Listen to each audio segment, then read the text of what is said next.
மாணவர்கள் அனைவருக்கும் என்னுடைய அன்பு வணக்கம். நமது டாக்டர் பிஆர் டெஸ்ட் பேட்ச், அதாவது ஃப்ரீ டெஸ்ட் பேட்ச் மாணவர்களுக்கு உண்டான டெஸ்ட் 4க்கு உண்டான வேர் டு ஸ்டடி தான் இந்த வீடியோவில் பார்க்க போகிறோம். ஸோ இந்த வீடியோவை பார்க்கக்கூடிய நமது டெஸ்ட் பேட்ச் மாணவர்கள் இந்த வீடியோவுக்கு லைக் பண்ணிவிட்டு கமெண்ட்ஸில் ப்ரெசன்ட் சார் அப்படின்னு பதிவு செஞ்சுட்டு இந்த வீடியோவை கவனிங்க. ஸோ இன்றைக்கி நம்ம இந்த 4th டெஸ்ட்டுக்கு உண்டான வேர் டு ஸ்டடி பார்க்க போகிறோம். ஆல்ரெடி 3 டெஸ்ட்டுக்கு வேர் டு ஸ்டடி கொடுத்துட்டோம். 2 டெஸ்ட்டுக்கு கொஸ்டின் பேப்பர் அனுப்பிட்டோம். 3வது டெஸ்ட்டுக்கு இன்னும் அனுப்பலை. அது இந்த வாரத்தில் ஒரு நாட்கள் உங்களுக்கு வந்துடும்.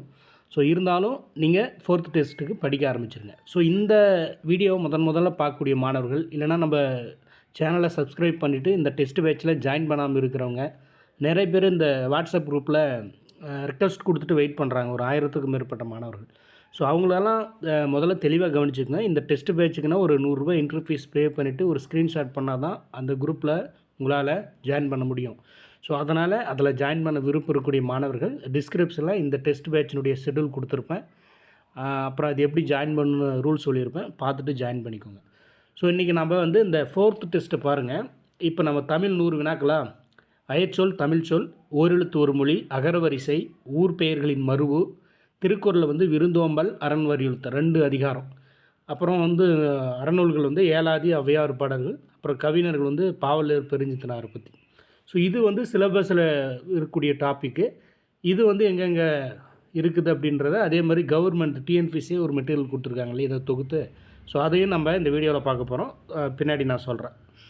அவுட் ஆஃப் புக்கு இப்போ பாருங்கள். ஃபார் எக்ஸாம்பிள் நான் ஒவ்வொரு டெஸ்ட்டுக்கும் சொல்கிறேன் எப்படி படிக்கணும். இந்த ஷெட்யூலை வச்சுட்டு எப்படி நம்ம ப்ரிப்பேர் ஆகணும், எந்தெந்த புக்கை எப்படி படிக்கணுன்ற விளக்கங்களை சொல்கிறேன்.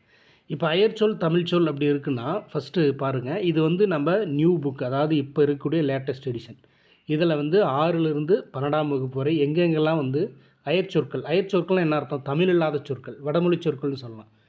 ஸோ அந்த மாதிரி வடமொழி சொற்கள், வேறு மொழிகள், ஆங்கில சொற்கள், இது எல்லாமே அயற்சொற்கள் அடங்கும். ஸோ அப்போ 6லிருந்து 12ஆம் வகுப்பு வரை அந்த புக்கில் எங்கெங்கெல்லாம் அந்த மாதிரி தமிழ் இல்லாத தமிழ் சொற்கள், அப்புறம் தமிழ் சொற்கள் பிறமொழி சொற்களை கண்டுபிடிக்க அப்படிலாம் நிறைய டாபிக் கொடுத்துருப்பாங்க. ஸோ அதெல்லாம் நீங்கள் படிக்கணும். இப்போ இந்த புக்கை மட்டும் படிக்கணுமா அப்படின்னா கிடையாது. இப்போ லேட்டஸ்ட்டாக ஒரு புக் வச்சுருப்பீங்க, அதிலையும் பார்க்கணும். அப்புறம் 2007, 2012க்குள்ளே அப்போ ஒரு புக்கு இருந்திருக்கும், அந்த சமச்சீர் புக்கு. ஸோ அதுலேயும் இந்த மாதிரி டாப்பிக்கில் என்னென்ன கொடுத்துருக்காங்கன்னா அதையும் தொகுத்து நீங்கள் படிக்கணும். அதையும் தாண்டி 2003 வருஷத்தில் ஒரு தமிழ் புக்கு இருந்தது. அந்த வருஷத்தில் படித்து அந்த ஒயிட் அண்ட் பிளாக் புக் இருக்கும். நீங்கள் அதிலையும் தேடணும். அதுலேயும் இந்த டாபிக் இருக்குதா, அதில் என்னென்ன கண்டென்ட் கொடுத்துருக்காங்க அதில் அப்படின்னு அதையும் தொகுத்து படிக்கணும். நல்லா புரிஞ்சுக்கணும். 3 வகையான புத்தகங்கள் தமிழுக்கே படிக்கணும். நம்ம ஃபுல் புக்கும் படிக்க போகிறதில்ல. இப்போ தான் சிலபஸ்ன்னு ஒன்று குறிப்பிட்ட பாடங்கள் மட்டும் கொடுத்துட்டாங்க டாபிக். ஸோ அதை தான் ஒவ்வொன்றுக்கும் இப்போ ஓரெழுத்து ஒரு மொழி இருக்குதுன்னா 2003 புக்லேயும் பார்க்கணும், இப்போ இருக்கிற லேட்டஸ்ட் எடிஷன்லேயும் பார்க்கணும், அதுக்கு முன்னாடி இந்த எடிஷனும் பார்க்கணும். ஓகேங்களா? அதே மாதிரி தான் எல்லாத்துக்கும் ஏலாதி ஔவையார் பாடல், பாவலர் பெருஞ்சி எல்லாமே. ஏன்னா எக்ஸாம் டிஎன்பிசி 2003 புக்கில் இருந்தும் கேட்கலாம். இப்போ ஔவையாரை பற்றி கொடுத்துட்டாங்க, ஔவையார் பாடல்னு கொடுத்துட்டாங்கன்னா அது 2003 புக்லேயும் ஔவையாரை பற்றி எதனா சொல்லியிருப்பாங்க. ஆனால் நம்ம என்ன பண்ணுவோம், புது புக்கை மட்டும் படிப்போம், அவுட் ஆஃப் புக்கு ஏதாவது தேடி படிப்போம். அந்த 2003 புக்கில் ஏதோ ஒரு முக்கியமான பாயிண்ட் கொடுத்துருக்கலாம். அதை எடுத்து எக்ஸாமில் கேட்பாங்க. அப்போ இது எங்கடா இருக்குதுன்னு தெரியாமல் அப்புறம் எக்ஸாம் முடிஞ்சதுக்கப்புறம் 2003 புக்கில் இருக்குது, இது ஏன் கேட்டாங்க அப்படின்னு நம்ம கேட்க முடியாது. அவங்க ஒரே வார்த்தை சொல்லிட்டாங்க, சிலபஸ்ன்னு கொடுத்துட்டாங்க. அது எங்கே இருந்தாலும் கேட்பாங்க. நமக்கு எல்லாருக்கும் பொதுவாக கிடைக்கக்கூடியது அந்த ஸ்கூல் புக் தான். இப்போ 2003 புக்கு, இப்போ இருந்த எடிஷனு, அதுக்கு முன்னாடி அந்த எடிஷன், இதே 3 வகையான காலகட்டத்தில் வந்த புக்குமே நம்ம சிலபஸ்க்கு உண்டான டாபிக் மட்டும் கேதர் பண்ணி படிக்கணும். இப்படி தான் படிக்கணும். ஸோ இதே மாதிரி தான் இதை தொகுத்து தான் டிஎன்பிசி இப்போ இருக்கிறத மட்டும் தொகுத்து கொடுத்துருக்காங்க. அதாவது 6 to 12, அதை நான் பின்னாடி உங்களுக்கு சொல்கிறேன். ஸோ இது ஓகே. இந்த ஃபஸ்ட்டு 6 இதுக்கு அயற்சொல்லிருந்து பாவலர் பெருஞ்சித்தனார் வரைக்கும் இப்படி தான் நீங்கள் புக்கில் படிக்கணும். அடுத்தது அவுட் ஆஃப் புக்கில் கலைச்சொற்கள் படிக்கிறோம், பழமொழி 400 படிக்கிறோம், மரபு தொடர். இந்த டெஸ்ட்டுக்கு இப்போ ஒவ்வொரு டெஸ்ட்டுக்குமே இப்போ 3rd டெஸ்ட்டுக்கு நம்ம ஒரு குறிப்பிட்ட பேஜ், அந்த ஃபுல் பேஜ், இப்போ கலைச்சொற்கள் 1500 பேஜ் இருக்குன்னா நான் ஒரே டெஸ்ட்டுக்கு 1500 படிக்க சொல்ல, ஒரு 20 பேஜ் தான் கொடுத்துருக்கேன். ஒரு 4-5 டெஸ்ட்டுக்கு 20 பேஜ் கொடுப்பேன். அதுக்கடுத்தது 40 பேஜாக மாறும். அப்படி போக போக ஸ்பீடு அதிகரிச்சுட்டு போயிட்டு எக்ஸாமுக்குள்ளே அந்த 1500 பேஜ் நம்ம படித்து ரிவிஷன் பண்ணிட்டு போகிறோம்.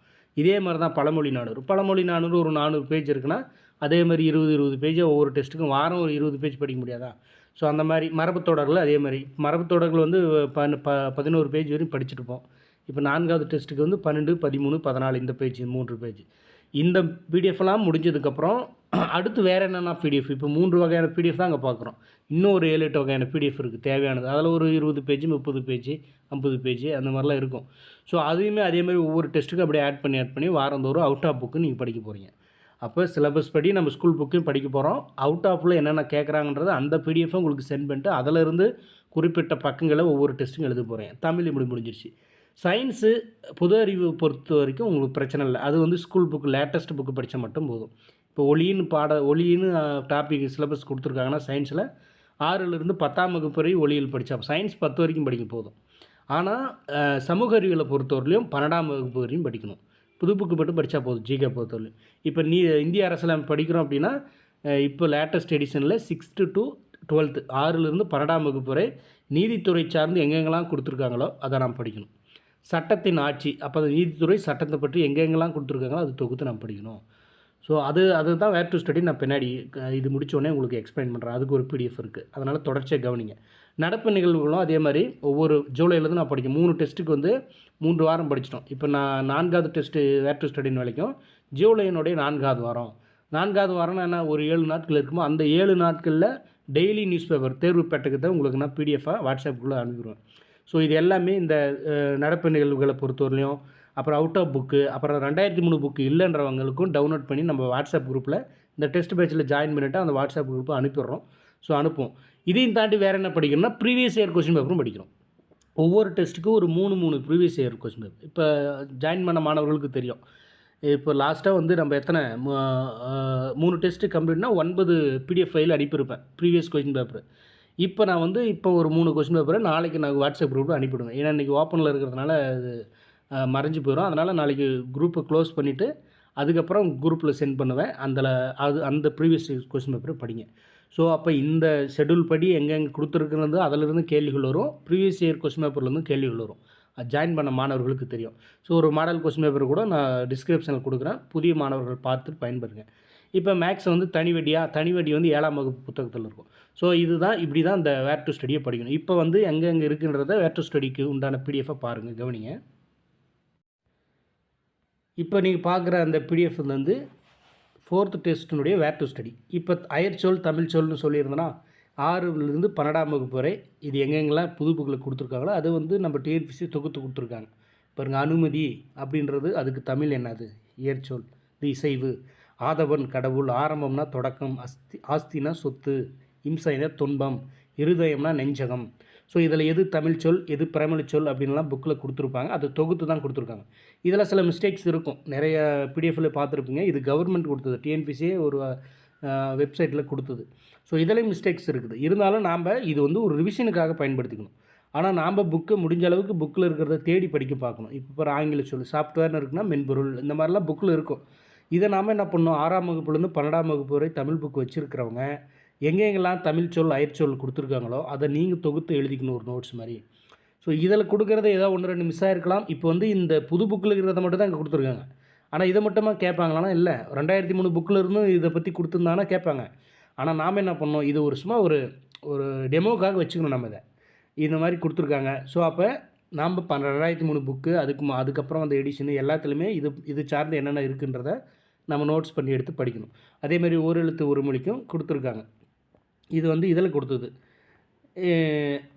இதை பற்றி டிஎன்பிசி கொடுத்த இந்த மெட்டீரியல்ஸ் தான் பார்க்குறீங்க. இது எல்லாமே உங்களுக்கு டெஸ்ட் பேஜ் ஜாயின் பண்ணால் உங்களுக்கு அனுப்பிவிட போகிறேன். ஸோ ஜாயின் பண்ணுற மாணவர்களுக்கெல்லாம் வந்து சேர்ந்துடும். ஸோ இது ஒவ்வொன்றுக்கும் கொடுத்துருக்காங்க. ஒரு எழுத்து ஒரு மொழியா. அடுத்தது பார்த்தோம்னா அடுத்து என்னது, அகரவரிசைப்படி. இது எப்படி அகரவரிசைப்படி எப்படி நம்ம எழுதணும் அப்படின்றது விளக்கங்களும் கொடுத்துருப்பாங்க.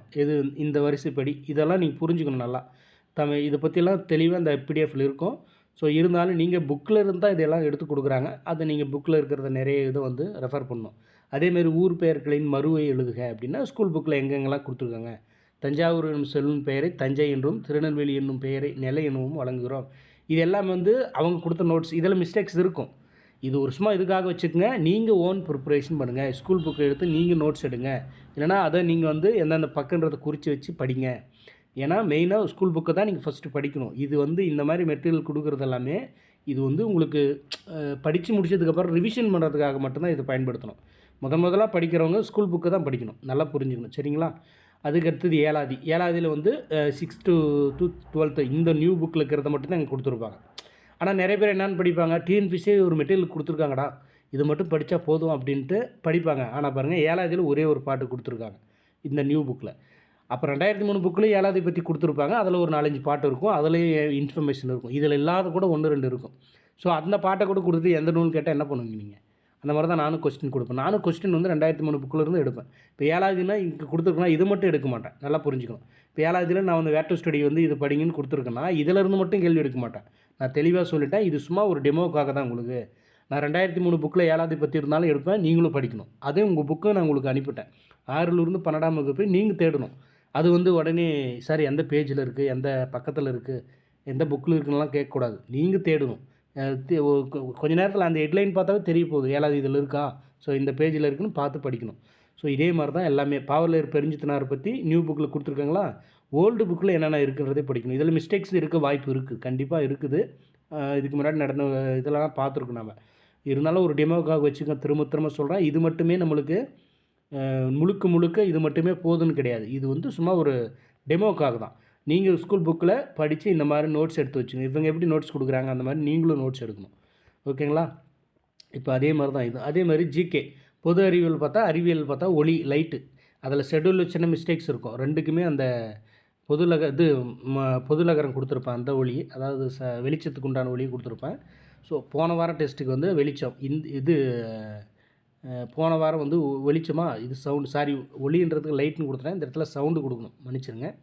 இந்த இடத்துல ஒலிக்கு வந்து சவுண்டு, சத்தத்துக்கு உண்டான ஒலி, அதை படிக்கணும். அது எங்கே இருக்குன்னா 8th book, 9th book, 10th book school புக்கில் இருக்குது, நியூ புக்கில். அடுத்து இந்திய அரசியலமைப்பில் நீதித்துறை சட்டத்தின் ஆட்சினா 8th புக்கில் நீதித்துறைன்னு ஒரு பாடம் இருக்குது. 12th புக்கில் இந்திய நீதித்துறைன்னு ஒரு பாடம் இருக்குது. அப்புறம் 12th பாலிட்டியில் உயர் நீதிமன்றங்கள் சட்டத்திருத்தங்களை பற்றியெல்லாம் பின்னாடி கொடுத்துருப்பாங்க. ஸோ இதெல்லாம் படிச்சுக்கணும். இதில் இருந்து கேள்விகள் வரும். மேக்ஸ் வந்து தனி வெட்டி 7th புக்கில் இருக்குன்றதை பார்த்துங்க. ஸோ இதுதான் இந்த வேர் டு ஸ்டடி. வேர் டு ஸ்டடியில் வந்து இது வந்து டிஎன்பிசி கொடுத்தது. இது ஒரு சும்மா ஒரு இதுக்காக வச்சுக்கோங்க. நீங்கள் ஓன் ப்ரிப்ரேஷன் பண்ணுங்கள். புக்கு உங்களுக்கு இருக்குது. இல்லாத இப்போ ஓல்டு புக்கு பிடிஎஃபாக அனுப்பிவிட்றேன், அவுட் ஆஃப் புக் பிடிஎஃபாக அனுப்பிவிட்டேன், கரண்ட் அஃபேர்ஸ் பிடிஎஃபாக அனுப்பிவிட்றேன், ப்ரீவியஸ் இயர் கொஸ்டின் பேப்பர் பிடிஎஃபாக அனுப்பிவிட்றேன். எல்லாமே உங்களுக்கு அனுப்பிவிட்றேன். என்னென்ன வாரம் இந்தந்த வாரம் என்னென்ன கொடுக்குறத படிக்கிறீங்க. கொஸ்டின் பேப்பர் வரும்போது ஞாயிற்றுக்கிழமைனா டெஸ்ட் எழுதுறீங்க. இதுதான் உங்களுடைய ப்ராசஸ். ஸோ ஆல்ரெடி வந்து 3 டெஸ்ட் நம்ம நடத்தியிருப்போம், நல்லா புரிஞ்சுக்கணும். 3 டெஸ்ட்டில் ஃபஸ்ட் டெஸ்ட்டு பிரச்சனை இல்லை, கம்ப்ளீட் ஆகிடுச்சு. செகண்ட் டெஸ்ட்டில் ஜிகே ஒன்றும் வைக்கல, தமிழ் மட்டும் எழுதியிருப்பீங்க. தேர்ட் டெஸ்ட்டும் ஒன்றும் வைக்கல. அதுக்கு உண்டான ரீசன் எல்லாம் உங்களுக்கு தெரியும், என்னுடைய ஃபேமிலி சுச்சுவேஷனு. ஸோ இருந்தாலும் 4th டெஸ்ட்டுக்கு நீங்கள் படிக்க ஆரம்பிச்சிருங்க. இந்த வாரம் ஞாயிற்றுக்கிழமைக்குள்ளே விடுபட்ட அந்த கொஸ்டின் பேப்பர்லாம் உங்களுக்கு வாட்ஸ்அப் குரூப்பில் சென்ட் பண்ணிடுவேன். அதுக்கு அடுத்து ஒவ்வொரு வாரமும் அடுத்து 5வது வாரம், 6வது வாரம், அடுத்து 5வது வாரம் ரிவிஷன் டெஸ்ட் வரும்னு நினைக்கிறேன். 4 டெஸ்ட் முடிஞ்சு. இந்த ஷெடியூலில் பார்த்தா உங்களுக்கு தெரியும். புதுசாக பார்க்குறவங்க இந்த ஷெடியூலை படித்து பார்த்து ஃபாலோ பண்ணுங்கள், சரிங்களா? ஓகே, எல்லோரும் டவுட்ஸ் இருக்கிறவங்க திரும்ப அந்த வீடியோஸை திரும்ப ஒரு டைம் பார்த்து என்ன சொல்கிறன்றதை புரிஞ்சு படிங்க. All the best. நன்றி, வணக்கம்.